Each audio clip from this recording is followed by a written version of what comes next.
Awesome. All right. Well, if you're ready to get started, we'll start first with Pete Sweeney. Go ahead, Pete. Hey, Larry, welcome back. Good to talk to you again. I was curious what you're working through now as far as the greatest obstacle to get back in the mix after taking so much time off. Back home in Montreal, the gym have been closed for the past years. I was able to stay in a pretty good shape, but I think when it comes to football shape, there's no other treatment than just playing football. So I'm here. Today was a great day, great start, and I'm looking forward to more practices. I think that's the key, is to get exposure, get some reps. Let's go next to Aaron Ladd. Go ahead, Aaron. Hey, glad to have you back. I'm wondering, with your perspective as a pro football player who stepped away, was helping out on the front lines, if you have a message at all about vaccinations and their availability. Some players have used their platform here to use a message. I'm wondering if you have one. Yeah, I mean, if you ask me, of course, with my medical knowledge and background, I think vaccination is a great thing. I think it's what's going to get us through this pandemic. But I think it's also a personal choice. Like, you cannot judge people. I think it's important to have a conversation. And I believe that we have the greatest protocol here in the NFL with the testing, the mask, and so on. And whether you decide to get vaccinated or not, we're going to be able to protect the players. And that's what matters at the end of the day. Go next to Todd Lebo. Go ahead, Todd. Larry, I saw you on several national stories and things like that, but we haven't really had a chance to talk to you. Can you kind of encapsulate what it was like last year to do what you were doing? And were you able to, on Sundays, watch Chiefs games? How did you kind of work through that? Or were you on call then, working? How did that go? I mean, it's been a pretty challenging year, I think, for all of us. For me personally, I went back and helped in long-term care facility in different capacity. Like, sometimes I was a nurse, sometimes I was a orderly, a resident. Like, I was basically helping where help was needed. And it was tough. Like, we lost a lot of patients, and we know that long-term care facility were pretty badly affected. But I think at the end of the day, looking back at this year, being able to watch the Chiefs on Sunday, that was kind of the thing that was keeping me grounded, and it was fun. It was fun to watch my teammates, fun to stay in touch with them as well throughout the season, even though I wasn't there. I don't regret my decision. I think I was in the right place at the right moment, and I was able to put my medical training to use. But for sure, watching game on Sunday, couldn't be proud of the guys. And also, on Mondays, going to work in long-term care facility, going from patient's room to patient's room, and watching the replays from the game with your scrub, your visor, and your gown. That was pretty cool. The patient were also behind the Chiefs. It was a Chiefs kingdom, South Shore of Montreal. Let's go next to Sam Mellinger. Go ahead, Sam.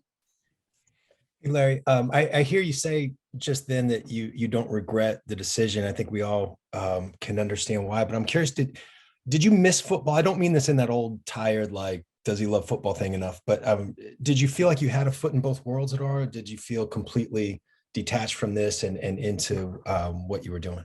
I mean, football is in your DNA. I remember throughout November, December, as we were heading to the playoff, sometime on Thursday, I would wake up and be like, okay, is it a shell practice? Is it a full speed practice?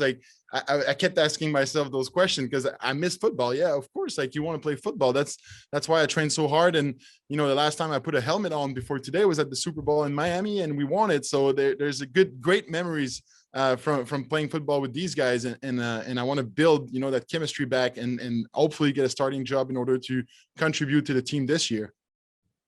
Let's go next to Adam Teicher. Go ahead, Adam. Hey, Laurent, welcome back.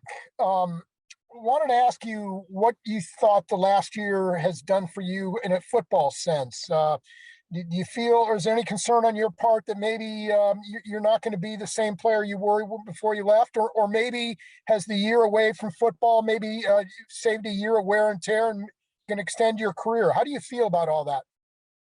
A little bit of both, to be honest. And I think we'll see throughout the next couple of weeks, and as we're heading into training camp, how I really feel. So far, I feel great. Like you said, being away from the game for a year, of course, you get rusty a little bit.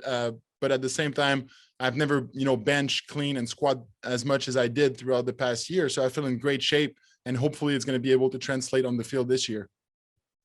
Let's go next to Mackenzie Nelson. Go ahead, Mackenzie.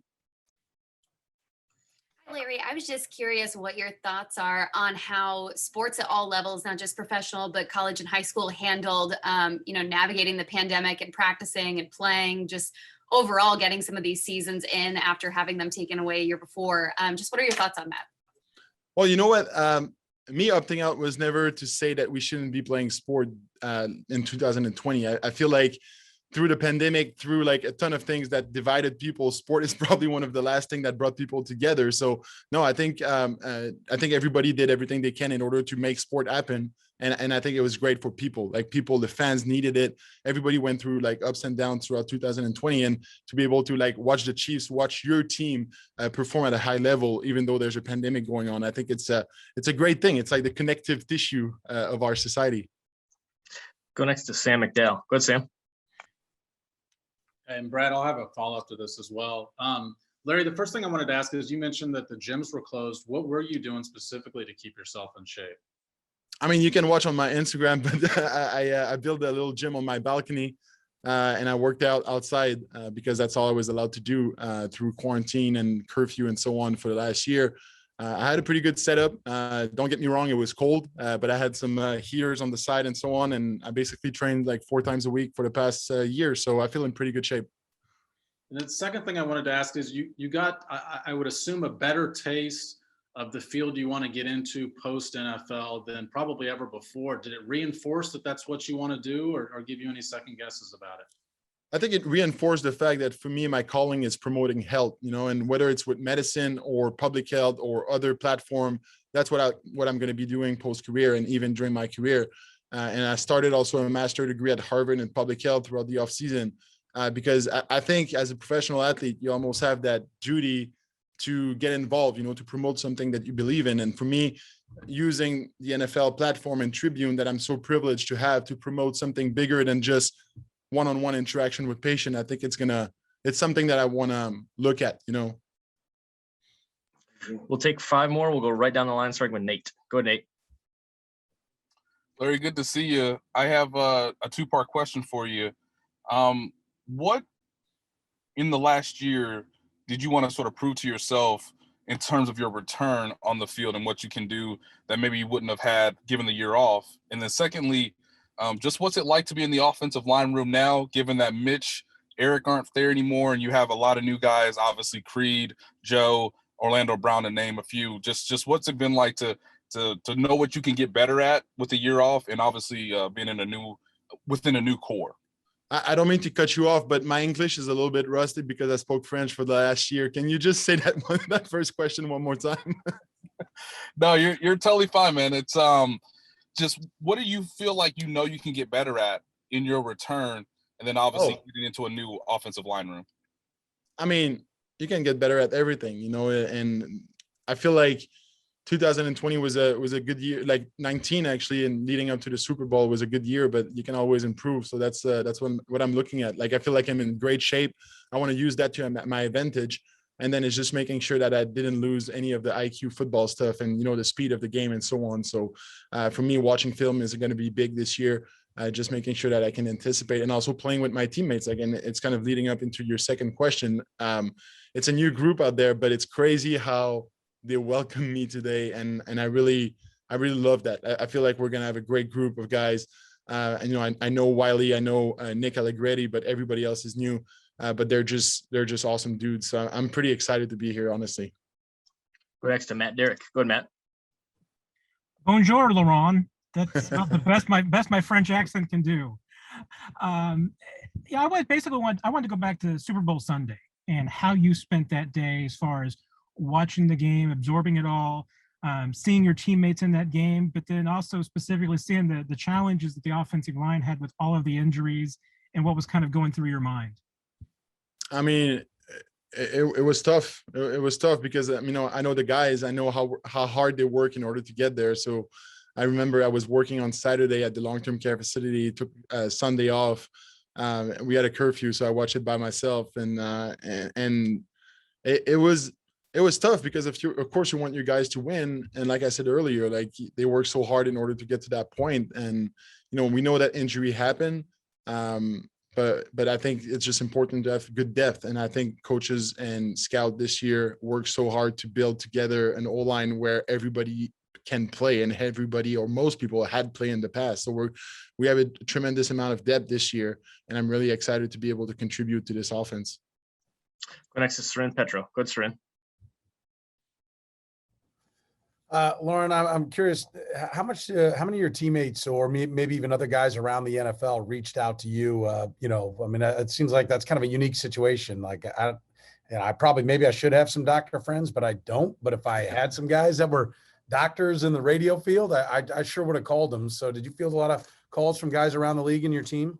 Absolutely. And before opting out, I called Coach Reed and Coach Eck, and they show their support from the get-go. And it's one thing to show support one-on-one, but then to go into a press conference and tell the world basically that you're supporting your player's decision. Like, for me, it really meant a lot, and then throughout the season, teammates reach out all the time, like Fish, Schwartz, Wiley, and it's great. Like it's a good feeling, because now I feel like I'm more welcome into the locker room, because they show me their support throughout the year. So yeah, now it's time to go back at it and play football. Last two, we'll go Karen and then Blair. Go ahead, Karen. Larry, Oh, hi. Dr. Darch kept me informed of how you were doing. And I watched your Instagrams. Those squats in the snow were pretty impressive out there. But did you have feel a hunger for football that maybe you never knew you had before? A love that was deepened by being away from it for a year? Yeah, for sure. And I think it's also like, I realize how privileged I am to be able to perform in the biggest sport league in the world, and to be away from it for a year made me realize that football doesn't last forever. So whenever you're still healthy, you got to work hard and make sure you can get back out there, because that feeling of winning at Howard Stadium in front of 80,000 people is just nuts. And I want to make sure I'm still on the field to feel that. We'll go last to Blair Kirkhoff. Go, Blair. Laurent, I just wanted to follow up on something you said earlier. You picked up a master's, or you're starting a master's program in public health at Harvard. Yeah. Tell us about that.